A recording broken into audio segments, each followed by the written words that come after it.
Hello, everybody, and welcome to Film Family. And in honor of Halloween, we are going to be reviewing one of the most classic and iconic horror movies of all time, self-titled Halloween. And so me and Taj, I don't know if I can speak for Prince, but huge fans of this movie. It's one of my favorite, if not my favorite horror movie of all time. And it's just one of those movies that I watch it like every year around Halloween, and every year I just appreciate it more. And it's just one of those movies that it's just so well done on every possible level that I don't know, man.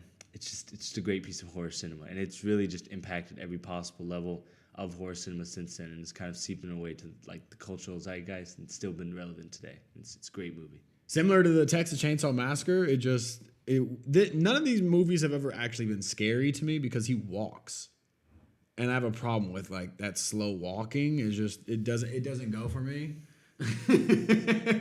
And I don't know. It's just, again, I've been spoiled by modern day horror movies that I can argue have even better acting, better shots, and stuff like that. And you can say it's special effects, but they use very just basic foundational stuff.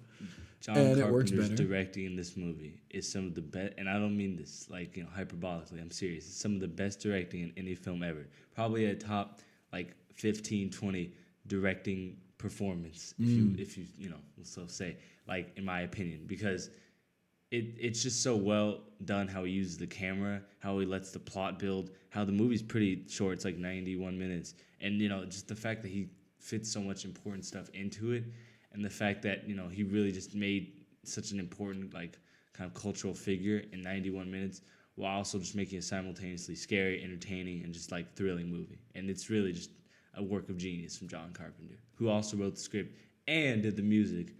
What director do you know who has done such an iconic score and directed and wrote the movie? You often hear like director, writer, actor, director, writer, producer, the triple threat.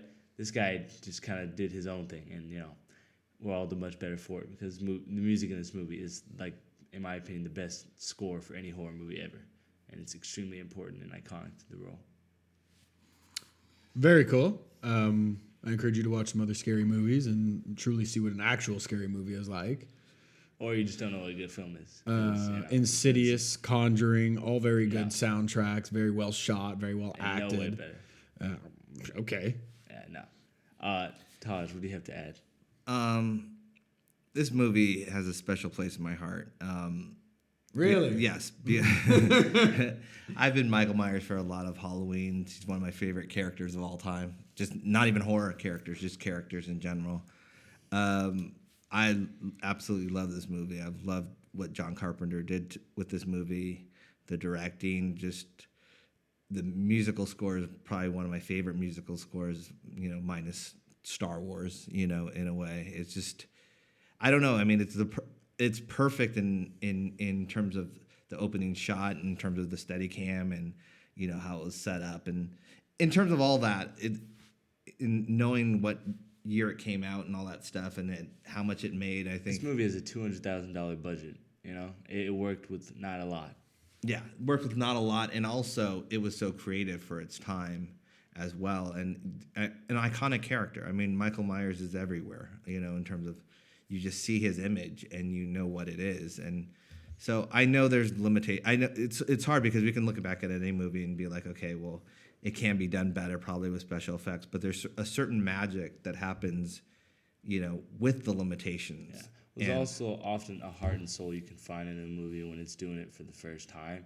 And like, a lot of the times, I think just two of the things that have aged sort of like, they've gotten better is acting and special effects. People feel like those things have advanced. But when you find like a great old film, with like some things just stay, true, like directing, writing, and even acting, like they kind of peak in certain movies. And I think in terms of a horror movie, just that, individual genre, it has sort of peaked in this movie on every possible like creative level.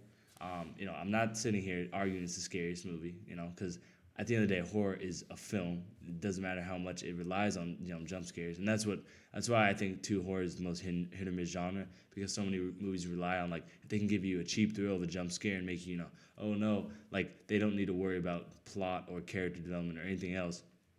And this movie, in a lot of ways, actually takes away some of those ideas, but uses it and replaces that space that it could have used to kind of make Michael Myers a very important figure.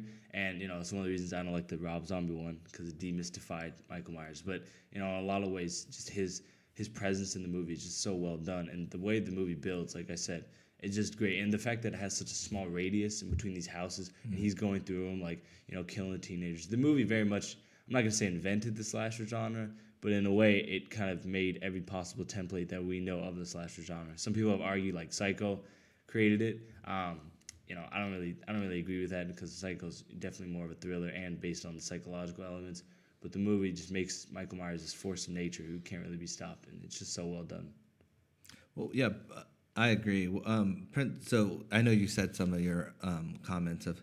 So is it just watching it, you don't feel like it held up, or what? Well, when I'm watching a horror movie, I'm not looking at any type of masterpiece, and I feel like horror is such an entry level to film that Fighting words. Yeah, but it is. It's where everybody basically gets their starting, and Yeah. you never really see a horror movie getting any nominations for anything like that, because nobody really cares to see something deep in a horror movie. It is those cheap thrills that you're supposed to be getting out of it. What do you think of Jaws?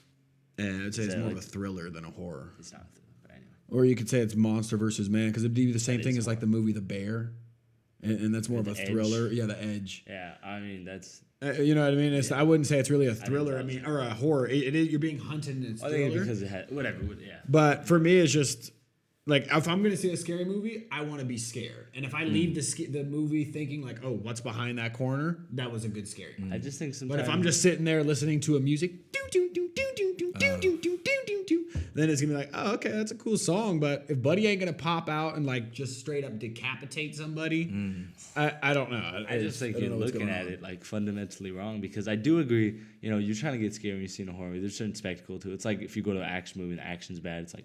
It's like watching a drama. drama expecting to laugh. Yeah, no, I get it. But like, there are certain things you can watch and be like, that is a great element of film. And I feel like all those things are present in this movie. The acting in this movie is like fine. Like, none of the performances really like pop out and are excellent.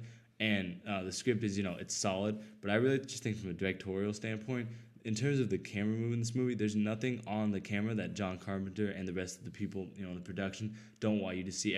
It's just so precise how they move it, and just kind of like show Michael Myers. And I love his breathing in this movie. Oh, and yeah. how it creates that tension of like he's there. Even I think something like I noticed this time around that I never really like thought of before was that you can hear his breathing actually during the end, like after he gets shot off the balcony, and then you look and he's not there. You can actually hear his breathing, implying his presence. survived, yeah. And it's just awesome. And how they'll shoot like right below his head when he runs into the kid with the pumpkin at the school. Love that scene. And it's just like his presence it's just so important in this movie, and it's so important to the movie's makeup. And if it didn't work and it didn't feel like thrilling and genuinely scary, not in the way that you jump out at it, but in the way that you feel kind of unsettled by it, then it wouldn't work as a movie. But fortunately, it definitely does work. So, I mean, because Scream is also considered a classic, but I can't say I really like Scream, mostly because Scary Movie ruined it for me. But Scream, they're almost walking and they're hunting, if you want to say it, but I just I don't never think Scream's- felt like, oh my God, I'm so scared for my own personal safety because this guy's kind of an idiot. And I don't Yeah, I think mean, at the end of the I day, felt like- that from Michael Myers. Yeah, sure, that's fair. But like, Michael Myers is definitely supposed to be more effective at what he does. He does walk, which is a classic horror movie thing, but he also kind of like, I'm not gonna say he can, but it's sort of implied that he can like do like the super speed thing. And teleport and like go to the other thing. Yeah, maybe we don't, because he can get to people quick. And even like there's some shots where you'll see him, and then like one of the things they did in the 2018 Halloween, like when the light turned on in the in the backyard, and then turned, like he can do stuff like that where he's just standing still, and then all of a sudden he's right next to you. And the Scream, they are just like teenagers and stuff, so, or like young adults. But Michael Myers in this movie, like I said, he's a lot like the shark from Jaws, and the reason that he is so just effective and kind of imposing is what makes the movie work, because you really don't buy into the fact that, because none of the teenagers ever do kill him. So many teenagers kill the monster at the end, or young people, and they're not supposed to be smart enough to do that. You have to get trained people. So at the end of the day, the guy who's been knowing Michael Myers for years, Loomis, he comes in, and saves everybody, but Yeah. he ends up not doing it. It's the boogeyman, and Yeah. that's the thing. That's kind of what I loved about it, and that's the thing. And Nick Castle, who played Michael Myers, did such an incredible job too. There's a movement to Michael Myers. There really is, in terms of people that play him and whatever. He's like when that scene where he like kind of not levitates back up, but he kind of When he that sits shot. back up. when he sits back up is and then slowly turns his head. It's like it's so iconic in that way because there's so many people that would have not done it that way. They would have just been like a human way of doing it, but he does it in a way that's like this Doesn't guy's even weird. feel natural. Yeah.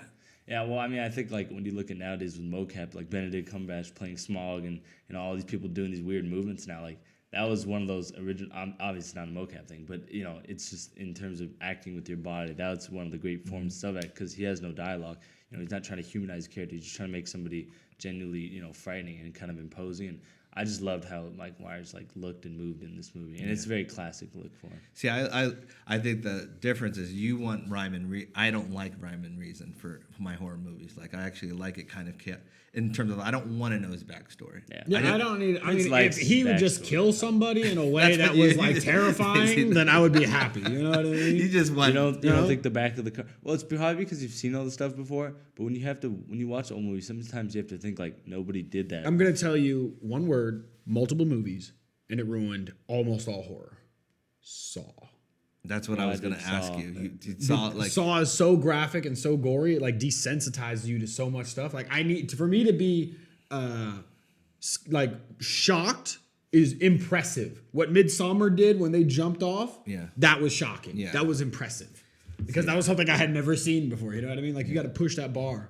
It's a horror movie for me. And if I've seen it, like I understand what you're saying. I have respect for the classics and to build the genre, but if I'm gonna spend my time to watch it again, I would like to at least be scared or I something think like so that. many horror movies too use close-ups and quick cuts, but this movie uses long takes and kind of just building the tension. And through doing that, it makes an atmosphere that is unsettling. It's not necessarily as scary as movies nowadays, but I just think it's so well done as a film that it's very just kind of accessible and like. And this movie's better than some scary movies that came out like this year or last year.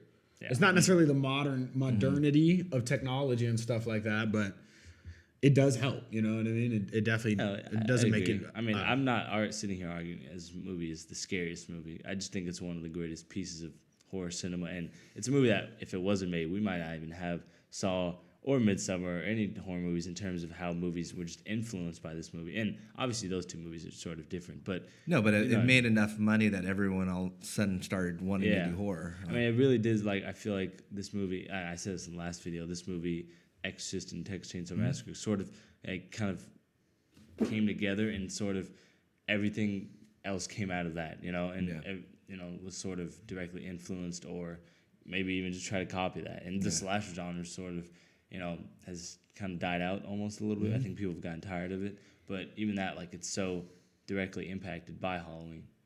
100%. And it's hard because I mean, I have a special, I said this about Texas Chainsaw, but I 100% have a special place in my heart for Halloween just because of what it was, what it stood for, but also the camera work. I mean, this was almost, I always say with Marvel movies, like when they don't treat it as just a Marvel movie, they like really get into they really treat it as a work of art, to them. And I think that was something that John Carpenter was trying to do, was he was trying to make a really good movie, and I think that was the thing. And I think it has stood the test of time. I mean, the character itself is, priceless and endless and stuff like that. And I did love Dr. Loomis's character. Like, for me, I know it's a little theatrical and whatever, but that's what I loved about it. It was this guy that He was like the professional on set. he was the professional, but he was also the one that like he kind of gave you the idea that this guy don't underestimate this guy. This guy can't be stopped. I know what this guy is. You guys are taking it too lightly. He would talk to the police and say, it was all he. Yeah, I was just gonna say, I think too, like Michael Myers is shown to be ruthless, like because he's killing teenagers. He killed a dog in this movie, and Loomis is probably the only one who explicitly understands that. It's one of the reasons you can kind of like. I mean, I feel like some other audience members like didn't like him because he just like kept shut up, Loomis. Like he was like, don't underestimate him. It's kind of annoying. Yeah. But he was so integral to the plot. until the end, and then they're like, oh, maybe Dr. Loomis is the only one Yeah. that can stop. Donald Pleasance did an incredible By job. the way, for the people who say it's a plot hole for him to drive a car at 21 because he got locked up when he was like, I think 6, there's books you can read, and driving a car on an open road in Illinois in the middle of the night. Super easy. I got a Yeah. bigger plot hole. It's a federal vehicle, and the cops couldn't find it. How many federal vehicles are in Haddonfield, Illinois? Well, he probably drove it a little. He probably drove it for a little bit and then stole another car. No, because he Civilian. at the spot when he said, "I see Michael's car," it was the federal vehicle. It's a big sticker on the side. Federal vehicle, exempt Wait, plates. at the Myers house? At the Myers house, yes. When he saw the vehicle, it was his vehicle that he stole. Wait, you're talking about with the dead guy in the back? At that one place with the payphone? No, so when they went up to the psychiatry hospital, and then Michael Myers jacks his car. Yeah. When they get to Haddonfield, and he's for some reason waiting outside the house while everybody's getting murdered at other houses, he goes, "That's my car," or whatever he says, and it's the government vehicle that was missing. And I was just like, the police can't find There that. are federal stamps on it, stuff like that. You know, I mean, Kind of a plot hole. I was but, just saying. You know, I Could mean, have stolen a taxi; it'd have been easy. does the government like care about Haddonfield, Illinois? I don't even know where that is, to be honest. I don't think that's a real place. Oh. I think it's named after his like girlfriend or something. Actually. Oh, is it? And I don't know.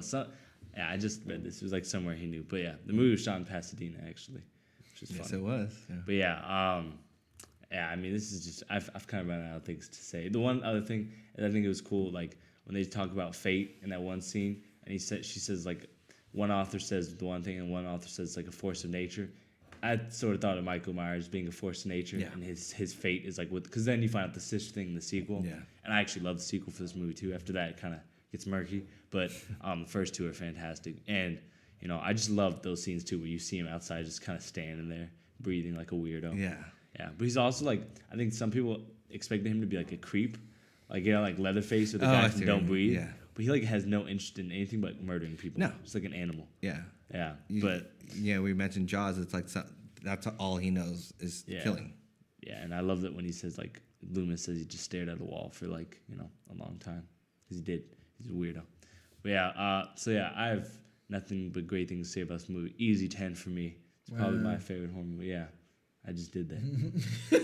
I'm gonna do it too. So you're gonna be sandwiched in Yeah, between what are you gonna tens. give it? 7.5. Ooh. Yeah. No respect. Again, horror movie. It has no respect for me. What? Like, I need it to be Just scary. A movie should respect you. It needs to be, yes. As the audience, it needs to respect me. Taj, is it a 10 for you? Easily a 10. I mean, that's not even a quite. If I gave it anything lower than 10, I would be, for me, like, because it's part of my essence. It's part of who I am. There's a Michael Myers that lives inside of me vicariously. As you have the mask on. Yeah, yeah. Yeah, if you've seen this movie, tell us why you think Prince is wrong, because he is. And Or if you like the Rob Zombie one better. if you like the Rob Zombie one better, let us know.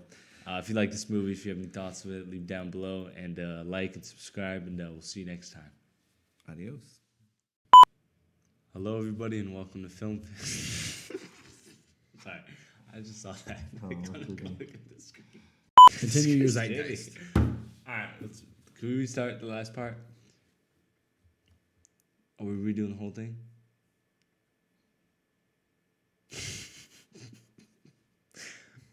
Spooky. What are we doing? What are we doing? Do I start? All right, I'll start.